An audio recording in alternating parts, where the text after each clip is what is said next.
Students, welcome back, all our great scholars. Today, we are going to discuss how we can go to the real data collection field. That means you as a researcher, you are developing your research questions to concept models, and you have designed a tool to collect data. Now, how you are going to the field to collect the data. So watch this video.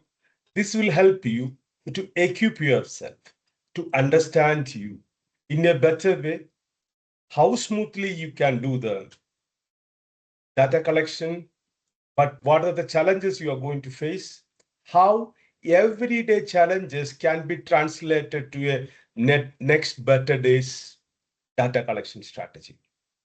So more of these sessions will be more focused on social science researchers. But I say, from my experience, almost the data collection strategies are same. If you are in social science, you'll be approaching more to population, the people, human beings. But maybe when you are in an ICT research or other areas of research, you may be working more with machine models, your laboratory experiments. So allow me to share my screen, and this will help you how we can do the research in a better way by collecting reliable data. So today, it may be a lengthy session, but I suggest you to watch this video using a headset. Keep a pen and paper with you so that you can pause in between and note down the notes. So today we are going to get a practical virtual training how you're going to the field to collect the data. Remember, a good field work creates good data, and good data that creates a strong research. This is the truth of research. In fact, data collection is the lifeline for a researcher.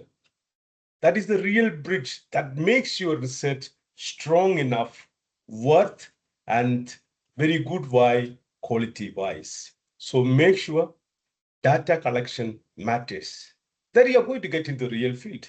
So we have to make sure why this field data collection matters more, because it transforms the real life into your research desk as the data what you have collected. It helps you to capture context, to observe the behavior of people, to take their inputs, understand their perceptions. It helps you. These all things will help you to strengthen yourself. Why your research is a valid one.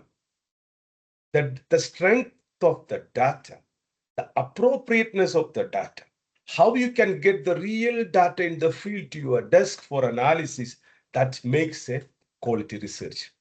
And it bridges the gap between the theory and the reality. Of course, you know your research starts with a research question that is translated to a conceptual model with the help of theories, leading to a scientific research by keeping up your proposition, translating it to the hypothesis, going to your research design and your research methodology, building your data collection tools, validating them, doing the pilot test. So data is more important. And data has to be collected from the field. So the field research and essentials what we need. We have to go to the field. You have to approach your respondents with respect and professionalism. When you say you are a PhD scholar, that has to be emulated in your behavior, your appearance, the way you talk, and the sub-egos you keep with you. You are down to earth as a learner. And this will help you to build the trust, the mutual trust with your respondent. And this will help you develop a rapport with the field ecosystem, and your respondents will be confident enough to give appropriate responses to this scenario without hiding things. So you should be able to ask clear, neutral, and unbiased questions. You should not ask a question that lead to an answer. That should not push your respondent to answer what you expect. Then make sure you do all these things keeping on mind of your ethics, protect ethics, privacy, and confidentiality of your respondents.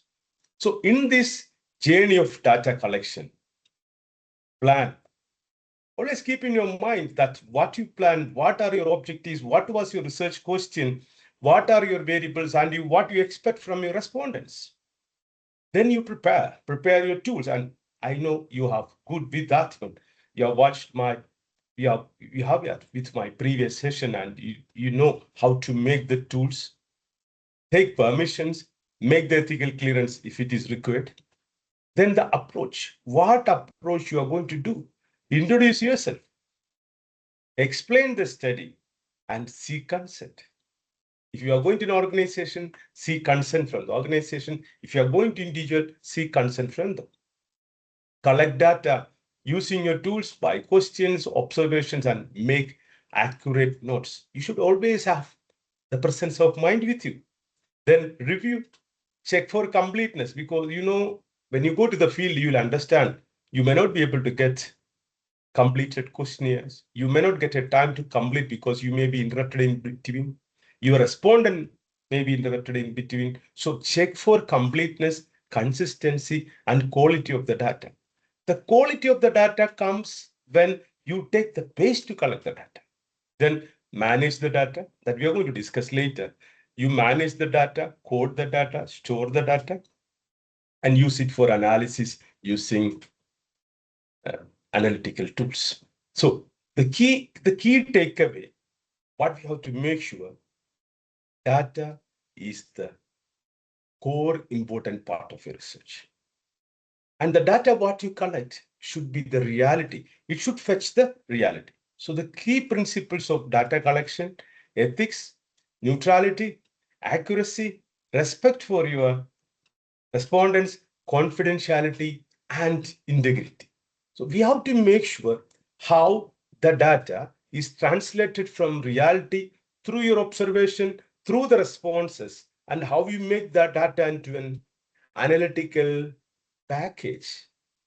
How you clean the data, how you code the data, how you analyze the data, and that gives the analysis. So let's keep moving with this. So there are 10 levels I want to tell you in this session. First, you have to understand the field reality. And I understand that the research what you do is, it has a kind of relevance to the field where you work. If you are new to the field and you understand that you don't have much exposure to the field in which you are going, make sure you get into the field, understand the reality, how the field be. Because if you know the field, then you will be able to translate the reality. You'll be able to get the reality on your desk.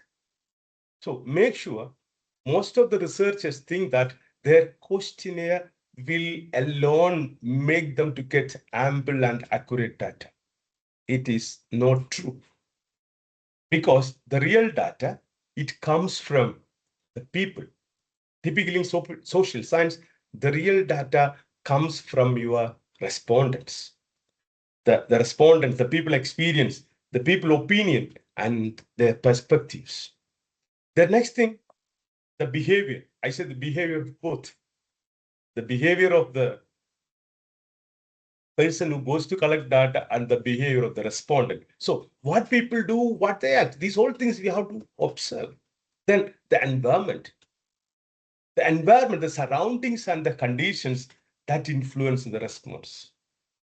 That is why you are, as a researcher, you have short span of time. But if you are going to collect data in a hurry, pushing your respondent to get you the data or responses it will not be worthful. So you have to make sure your respondent is in an ambivalent, peaceful environment to listen to you, to think, to process, and give you proper insights. Then culture. You should know where is your population, and you should know the culture of your samples, their values, their beliefs, norms, and social context. Even I tell you, your dressing matters. Sometimes your hairstyle matters. How clean you are, it matters. So it all depends. Suppose you are doing a research in agriculture and you are going to a real farm where a farmer is working and you go with shoe, tie, and a lot of things, and you seems to be as a person who never engaged in farming, the farmer can understand you from your face. So make sure, I suggest you do research in an area where you are involved really. And I know you people are doing like that. So you have to understand the culture. I say the research culture. As a researcher, you should have a research culture and you should understand the culture of the people, the population where you are going to get your data. Next thing, timing. When and how you collect data matters. First thing I tell you, once your data collection tools are ready, make sure you have sufficient time to collect data because my scholars, it is not easy to get data on one shot. You have to wander around. It's not easy. It takes a lot of time. The second thing, when you go to the field, you also have to check on your respondents what time they will be free. Suppose you are doing a research in a supermarket and you want to get some data from the people at the point of sales. And imagine on a weekend when on a salary day or salary day first week, this place will be so much busy. That time, if you trouble the people, you will not get the proper thing. So make sure you have to value worth the time of the person who are choosing to get your response. That is also an important factor. But before that, I want to tell you your timing matters. Don't think that, okay, in 1 month, in 6 weeks, I'm going to finish my data collection. That is not going to happen in real reality, in field reality. Next is trust. When you ask all these questions, your respondents have a suspicious mindset. Why this man is asking all these things? He's pretending to be a researcher. Is he an official? Or is somebody doing some kind of investigation on me? So why I say that to you? Because many research scenarios, my scholars have shared me such kind of situations where they get embarrassed. The respondents feel that there are some investigating officers, especially those who work with the tax and tax related matters, finance related matters. So I tell you, first introduce yourself. You can see on the board that the researcher wearing an ID card. Honestly, it helps you a lot. So trust and rapport open the doors for you to get real answers. The next is ethics. Ethics, you should be honest. Don't make data of your own. You should be an honest researcher. And moreover, that the information what you get should not trouble your respondents. And make sure the data what you collect is only for academic purpose, for research only. So the level one is understanding the field reality. Understand the reality, respect people, collect truthful data, and a good research starts with good field settings and sense of the field. If you know the settings of the field, you can really get into that sense. So it's more important. That is the level one. I want to tell you to equip yourself before you go to the field to collect data. In the level two, you're going to prepare for the field entry. It is not just like getting a sheet of paper or with your questionnaire or your Google form on the mobile and just going to ask questions. No. Every day, what I used to do, I keep on my wall my research objectives because currently I'm going with 12 micro researches of my PhD scholars, as well as I do a number of other researches in agriculture, field robotics, and field robots. So what I keep in my mind, what all things I do, I keep separate space. For you, if you are doing one research, you should know what is your objectives. And there is no harm. If you read your objectives again and again, there is no harm. Be clear about what you want to achieve in your research. Always keep that in your mind. And you should know what are your variables. This I've told you in my previous sessions, how you translate your variables to indicators and how these indicators can be accessed through different kind of data accessions by asking questions or noting behavior or observing how your respondents behave. So know your respondents, know who will provide you the data and why it matters. You have to make sure your respondents are the real part of your population under study, not pick anybody you find on the road. Don't do that.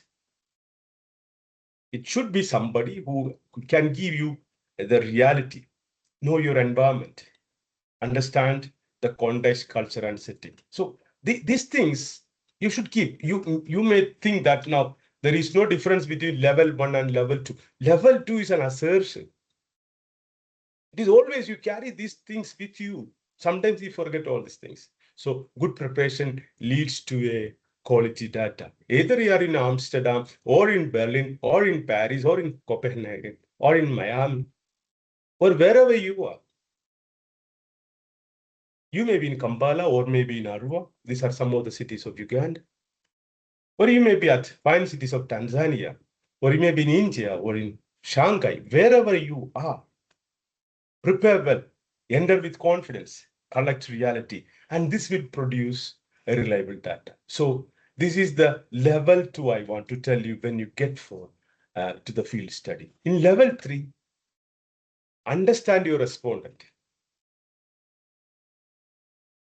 Other than snowball sampling, you have a clear idea about who all are your respondents.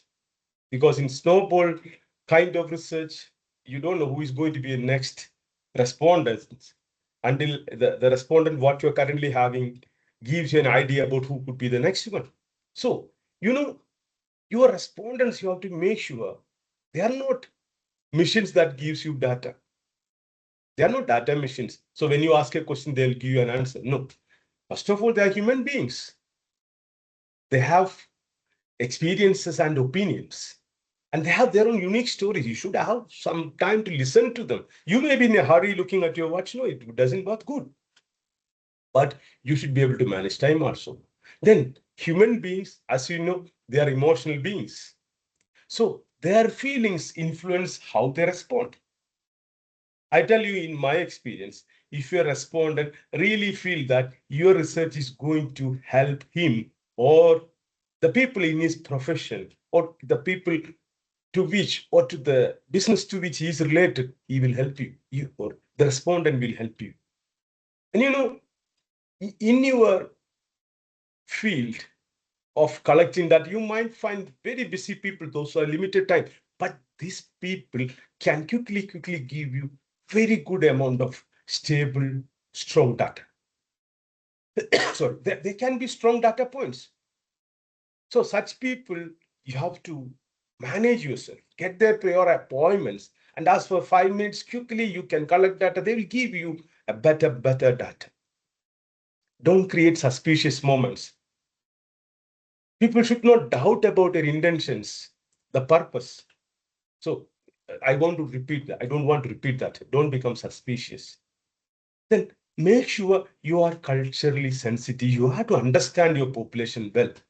You have to understand their beliefs, values, norms, and shape responses.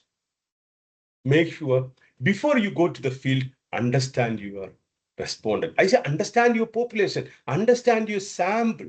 So researchers, you must learn. You must acquire field intelligence before you go to the field. This field intelligence will help you to build, to plan, to build trust and rapport, ask better questions, understand deeper meanings, because we have limited time, but we have to engage our respondents to get better quality data. And it will help you to get authentic responses and helps you to get very good data. So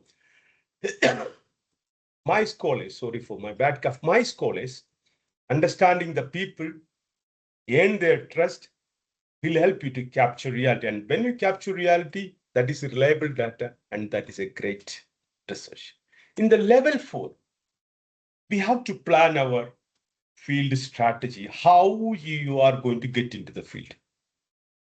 I have seen my scholars, they have a good idea of the respondents. Say like if they have 300 respondents, based on that, they get their details, they take their appointments. I say they're good people, but this is not always possible.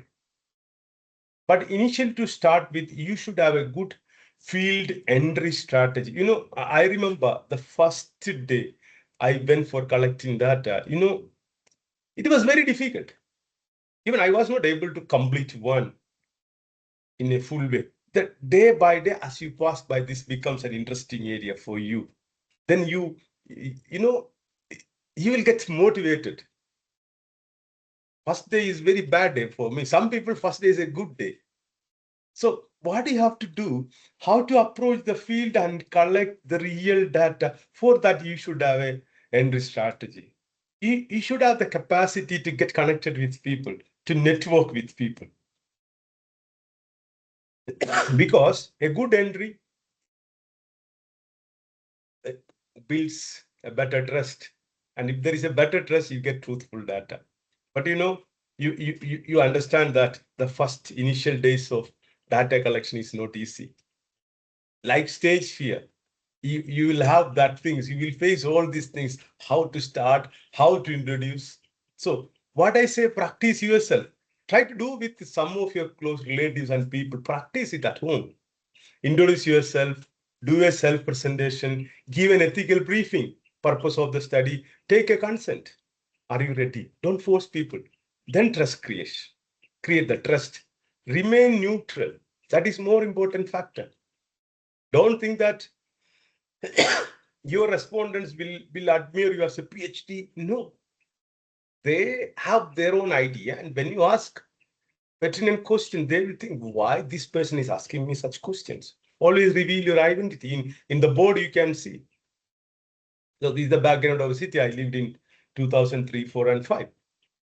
It's Hertfordshire, city center Hertfordshire. See, I started learning how, I told in my previous session, how the market researchers come to the city center and make IQs.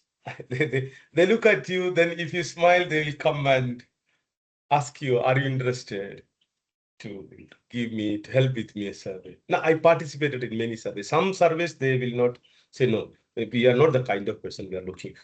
Thank you very much. So this all helped me how we can get our field strategy entry.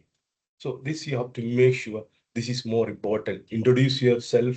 If you need some letters, take from your respective authorities, self-presentation, give an ethical briefing in a short time.